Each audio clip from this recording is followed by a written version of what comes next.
Hey guys, welcome back to the channel. Today I'm going to cover probably the most frequently asked question I get, how to get six-pack abs.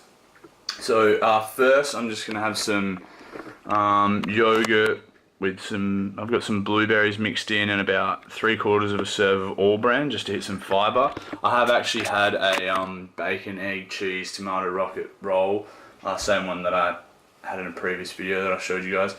So this will sort of be like my pre-workout meal. I've got legs today. I'll do another voiceover just so that I can cover more information in a shorter time period. Just makes the videos a bit more condensed. So yeah, I'll catch up with you guys in the gym. So I haven't gone to the gym yet. I just remembered that meal normally sits in my stomach a little bit. So I just waited about half an hour. And I'm just gonna have this Milky Way just because I felt like some chocolate plus I think it's about 40 grams of carbs, 8 grams of fat. So yeah, just gonna have this and then I'll get to the gym. I'll probably do high bar squats again. My last squat session I hit 160 kilos for 3x3 on low bar squats. Difference is just where the bar sits on your back. But yeah, I'll try and probably do a 5x5 or yeah, we'll see. I'll just see how I feel when I get in the gym. So yeah, I'll see you guys in there. So back with another voiceover here. As you can see, I'm just doing some leg swings. I do this after my dynamic warm-up and my foam rolling.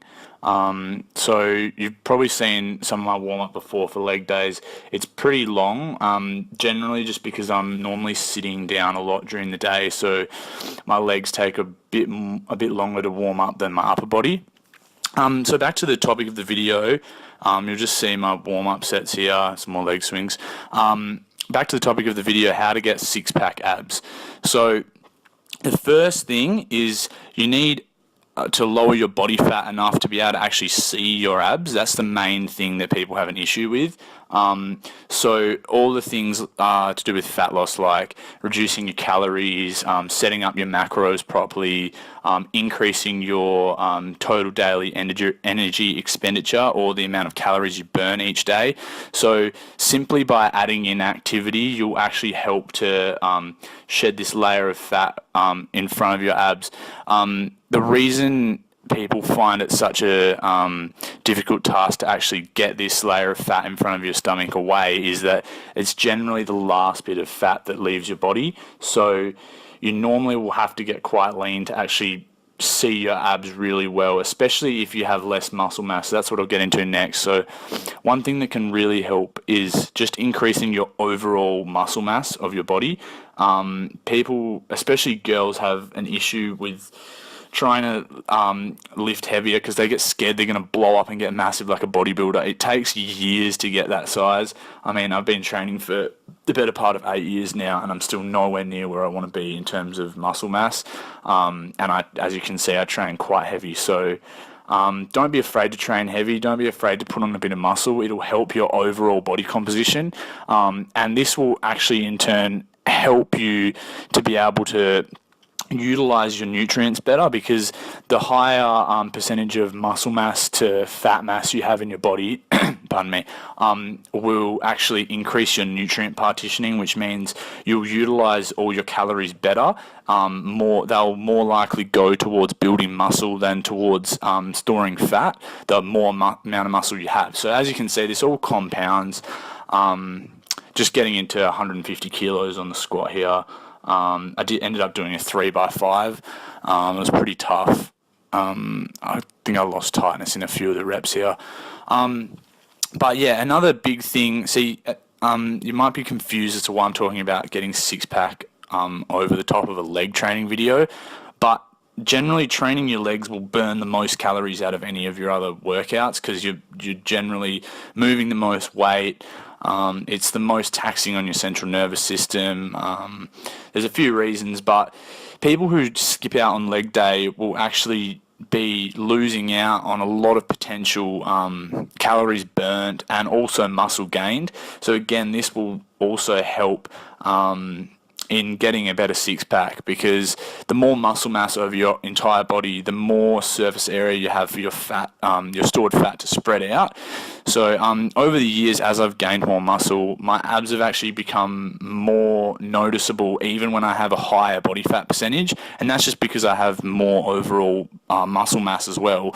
So the fat has to spread out over a bigger surface area, if that makes sense. If you have any questions about anything I'm talking about, don't feel free to just leave them in the comment section. I'll get back to you as soon as I can. So going into deadlifts now, I think I went up to 170 kilos, which we'll see next, for a 3x5 as well. So that's 3 sets of 5. What I'm trying to do here on the deadlifts is get a bit of volume in. I don't like... another tip, just for if you're training for strength especially, you don't want to just do like heavy singles and heavy doubles every single session. You're not going to gain strength that way. You want to hit some days where you're getting like higher rep sets. The highest I'll probably go up to is, I'd say, for deadlifts, probably sets of 5 to 8 would be absolute max. 8's pretty rare for deadlifts, just because it's more taxing on your central nervous system, but also because my progression's pretty linear at the moment. It's pretty easy for me to put weight on the bar every week.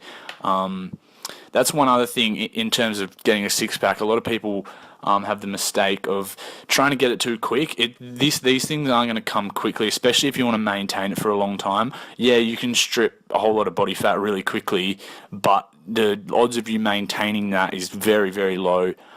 You want to gradually decrease calories, gradually increase work capacity and your calories burned, and then you'll be able to maintain it better, because you can use the example of like a frog in boiling water. I don't know if you've heard that before, but if the frog jumps into boiling water, it's going to jump straight out straight away, because it's not used to that temperature. Whereas if a frog's in cold water and then it slowly boils over time, it's not going to notice the increase in temperature as much. It's the same sort of concept with your body. If you try and hammer in all this volume when you've never trained before, you're just going to get sick of it and burnt out straight away. So you want to progressively overload. That's one of the biggest factors in any training, I guess. You want to progressively increase your workload over time. A good example would just be 1 week, say if you do 3 sets of 8 with a certain weight, the next week try and do 3 sets of 10, or try and do 4 sets of 8, add an extra set, add some extra reps, add some extra weight if you can. There's lots of different ways to progressively overload. A lot of people just get caught up in that you have to add weight to progressively overload. You don't at all. You can add reps, sets, extra time under tension, lower rest times. There's lots of different ways to add workload. So yeah, just going over all the accessory work here. I try and not leave cars completely last, although the reason I do them at the end is because they are less taxing on your central nervous system. Don't forget to train them as intensely as you do everything else, otherwise they're not going to grow. People complain about not being able to grow their calves when they barely spend any time on them. There's a reason why your calves aren't growing. You need to train them more, and you need to train them more intensely. So back to the topic of the video, another good thing that will help is doing bigger compound exercises that require you to engage your core.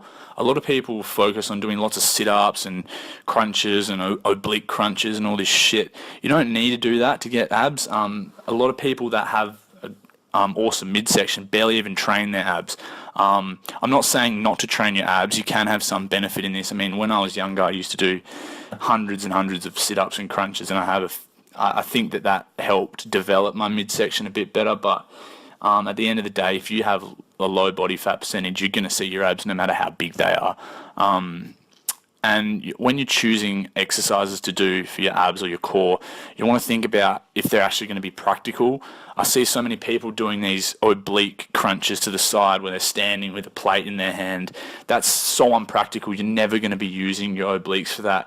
Instead of that, you could hold a plate to one side and then do walking lunges so that you're engaging your core. You want to try and pick things that are actually going to transition into like practical use. So I barely honestly train my abs at all. You'll see me occasionally doing some hanging leg raises maybe, but I get a lot of core work from just my heavy squats, heavy overhead press, heavy barbell rows, all things like that.